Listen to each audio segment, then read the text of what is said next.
पढ़ा था हमारी जो एक्सरसाइज चल रही इस समय एबी की कौन सी चल रही है 5.2 चल रही है। ठीक है, कल हमने क्या पढ़ा, क्वेश्चन नंबर 2 पढ़ा। ठीक है, क्वेश्चन नंबर 3 पढ़ा। आज हमारे पास क्या है, क्वेश्चन नंबर 4। ठीक है, क्वेश्चन नंबर 4 आपको क्या दे रखा है, एबी दे रखा है 3, 8, 13 का कौन सा पद 78 है। Okay, which term of AP is 78?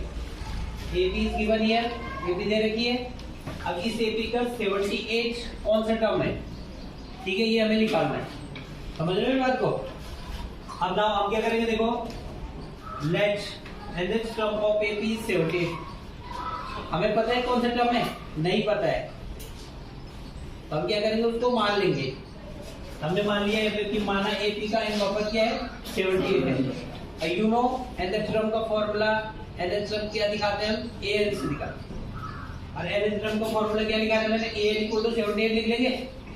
अब क्या करेंगे, an का फॉर्मूला लिखेंगे, क्या लिखा है ना, a प्लस बोलो n minus 1 into d equal to 70। ये फॉर्मूला हो गया। अब हमें देखो a चाहिए, यहाँ पे a चाहिए ना, हमें फॉर्मूले में a चाहिए, हमें a निकालना पड़ेगा।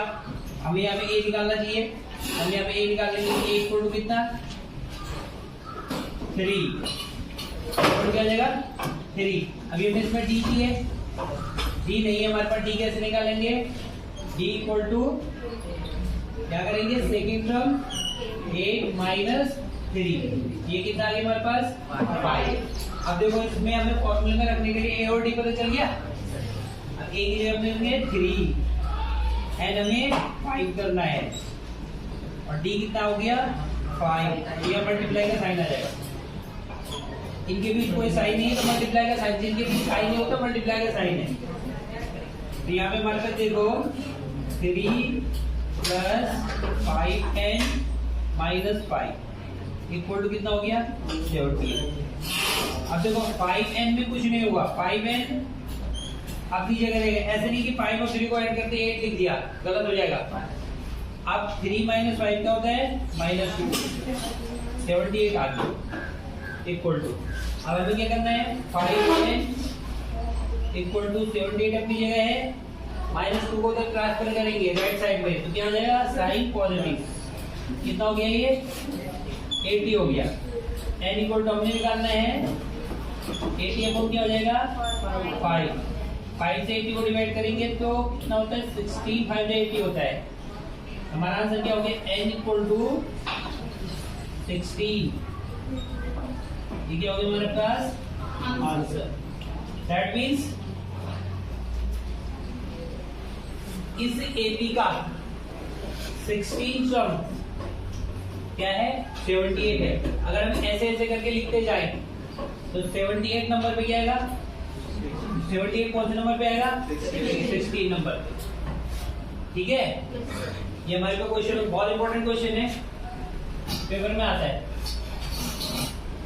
तो इसको तुमने ढंग से कर लेना है, बहुत इंपॉर्टेंट है, पेपर में आता है। ठीक है, पूछा जाता है। अब हमारे पास है next question number 5। Question number 5 में 2 पार्ट है आपके। फर्स्ट पार्ट इजी है, सेकंड पार्ट थोड़ा टफ है। ठीक है, टफ इसलिए है क्योंकि यहाँ पे AP हमारे पास जो है वो 18 और ये 15 एंड हाफ आ गया। हमें इसमें निकालना कि how many term this AP contain, इस AP में कितने टर्म है, ये हमारे पास लास्ट में दे रखा है, लास्ट टर्म ये है इसका। अब हम इसमें देखो लिखेंगे कि a इक्वल टू मैंने क्या बोला फर्स्ट टर्म होता है 18 लिख दिया, d equal to second term minus first term 15 and half minus 18।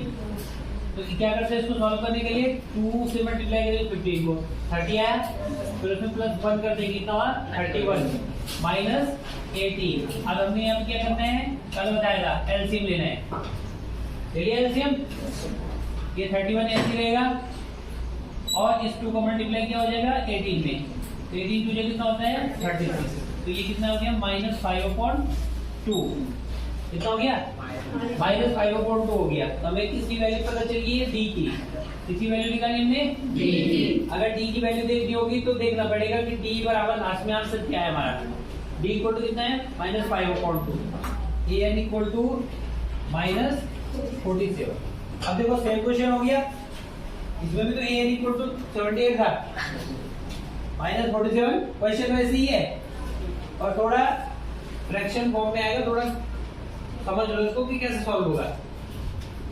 अभी फॉर्मूला लगा दिया a plus n-1 into d equal to -47। अभी -47 अब हम क्या करेंगे, वैल्यू रखेंगे 18 प्लस n हमें फाइंड करना है, कितने टर्म है इसमें, मल्टीप्लाई -5/2 इक्वल टू -47।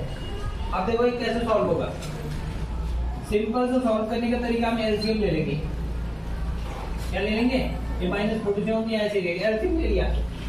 अब इसके नीचे कुछ नहीं तो इस 2 का मल्टीप्लाई सीधे 18 में क्या हो गया 36 प्लस, अभी 2 इसके नीचे आ गया तो यहाँ मल्टीप्लाई नहीं होगा, सॉरी यहाँ प्लस नहीं आएगा। देखो ये माइनस साइन है, 5 मल्टीप्लाई करने अंदर -5n और माइनस माइनस क्या हो गया +5 ये हो गया, समझ गए। ये 5 -5 को मल्टीप्लाई अंदर कर दिया और 8 इंटू 36 लिख दिया। अब ऐड क्या होगा 36 और 5 कितना हो गया 41 माइनस 5n इक्वल टू, ये जो नीचे वाला 2 है कहाँ चला जाएगा मल्टीप्लाई में, जो नीचे वाला होता है वो मल्टीप्लाई में गया, जो यहाँ मल्टीप्लाई में था, जैसे 5 अगर तुम यहाँ पे देखोगे तो ये नीचे आया, ठीक है। मल्टीप्लाई वाला डिवाइड में जाएगा और डिवाइड वाला मल्टीप्लाई में जाएगा, समझ गए मेरी बात को, ध्यान से देखते रहो।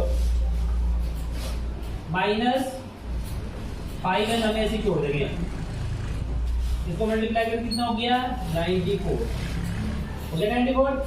अब क्या छोड़ गया 41, ये रह जाएगी क्या हो जाएगा माइनस हो जाएगा, इधर प्लस का है उधर जाके माइनस हो गया, -5n इक्वल टू, इसको ऐड कर लेंगे माइनस माइनस माइनस का ऐड करके माइनस में आएगा 5 और ये 30, माइनस ये है और माइनस ये दोनों कैंसिल हो जाएंगे, हल्की लाइन खींचेंगे कैंसिल पे, प्लस नहीं कर देना उसको ताकि पता चले कि माइनस सबने काट रखे हैं, कैंसिल हो गया। n इक्वल टू हमारे क्या हो गया अपॉन 5 से इसको डिवाइड कर लेंगे, 5 2 जा और 5 7 जा, तो हमारे इक्वल टू हमारे पास क्या है 27, ये हमारे पास क्या है आंसर है। अब हम देखेंगे कि इस एपी का जो हमारे पास एपी गिवन था इसमें कितने टर्म्स आ गए हमारे पास 27 टर्म्स, यानी यहाँ से लेके यहाँ तक एपी -47 तक ये टोटल टर्म कितने हो गए 27 हो गए। अब इसका जो नेक्स्ट पार्ट है यानी फर्स्ट वाला जो ऑप्शन है हमारे पास, तो फर्स्ट वाला किसने करना है तुमने करना है, उसमें सिंपल क्वेश्चन लिख रखा है, उसको तुम अपने आप कर सकते हो आप इसको देखते हुए, ठीक है। क्वेश्चन दोनों सेम ही है, इसमें भी an दे रखा है इसमें भी an दे रखा है, इसमें सिर्फ डिफरेंट क्या था d निकालना, ओके। अब तुम इसे कर सकते हो।